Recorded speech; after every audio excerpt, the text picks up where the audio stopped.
وما آتاکم الرسول فخذوہ وما نہاکم عنہ فانتہوا، جو کچھ رسول تم کو دیں اسے لے لو، جس سے روک دیں اس سے رک جاؤ۔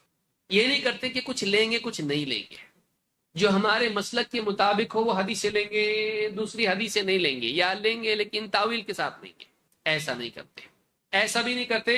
ہم صرف وہی حدیثیں مانتے ہیں جو قرآن سے ٹکراتی نہ ہو، یعنی ہمارے نزدیک قرآن سے ٹکراتی نہ ہو، سائنس سے ٹکراتی نہ ہو، عقل سے ٹکراتی نہ ہو، یا سرے سے حدیثیں نہیں لیتے، ہم صرف قرآن کافی ہمارے لیے۔ نہیں، قرآن اور سنت دونوں، چاہے سمجھ میں آئے یا سمجھ میں نہ آئے۔ ایک طبقہ ہے جو پوری طرح سے منکر حدیث نہیں ہے، لیکن منکر حدیث کیسا ہے؟ وہ یہ حدیث قرآن سے ٹکراتی ہے، تو قرآن سے ٹکرانے کی وجہ سے کیا کر دیا؟ حدیث کا انکار۔ جیسے عذاب قبر کا معاملہ ہے، یا اس طرح کے اور بھی معاملہ، جادو کا معاملہ ہے، کہا کہ ہم کو جادو ہوتا ہے، اس کو ہم مان نہیں سکتے۔ نبی صلی اللہ علیہ وسلم پر سحر ہوا، نہیں مان سکتے۔ کیوں؟ کیونکہ مشرکین کہتے تھے کہ تم ایسے آدمی کے پیچھے چلو گے جو رجل مسحور ہے، تو یہ نہیں ہو سکتا ہے۔ حالانکہ قرآن میں ہے کہ یخیل الیہ من سحرہم انہا تسعی، کہ جب جادوگروں نے اپنے عصا زمین پر لاٹھیاں اور رسیاں ڈالیں تو موسیٰ علیہ السلام کو ان کی رسیاں لاٹھیاں سحر کے نتیجے میں، سحر کے اثر سے حرکت کرتی ہوئی دکھائی دیں۔ کس کو؟ موسیٰ علیہ السلام کو۔ یخیل الیہ من سحرہم، ان کے جادو کے اثر سے ان کو وہ حرکت کرتی ہوئی دکھائی دی۔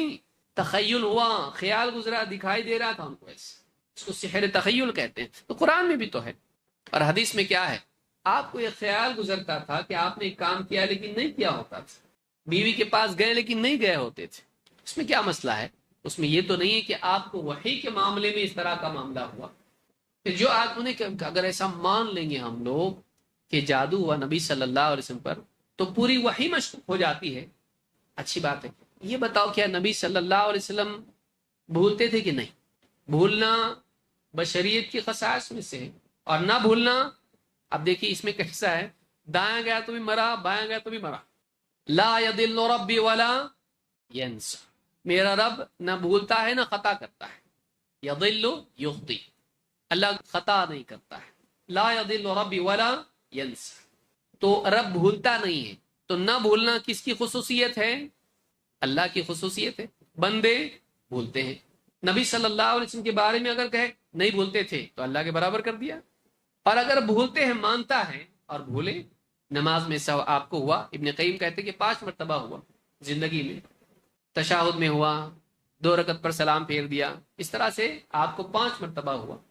اب کوئی آدمی اسی کو بنیاد بنا لے، بھولتے تھے تو ہو سکتا ہے قرآن بھی بھول گئے ہوں، نعوذ باللہ، ہو سکتا ہے کئی باتیں اللہ کی طرف سے آئی بھول گئے ہوں، کیا اس سے دروازہ نہیں کھلتا؟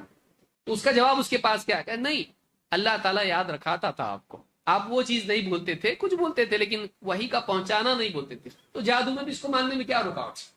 کہ سحر آپ کو دنیا معاملات میں ہوا، خانگی معاملات میں ہوا، لیکن چونکہ اللہ رب العالمین جیسے بھول میں وحی کے بارے میں اللہ نے آپ کو محفوظ رکھا، اسی طرح سے سحر کے معاملے میں بھی اللہ تعالیٰ نے قرآن کے بھولنے اور وحی کے معاملے میں اختلاط کا شکار ہونے سے اللہ نے محفوظ رکھا۔ کیوں نہیں مان سکتے؟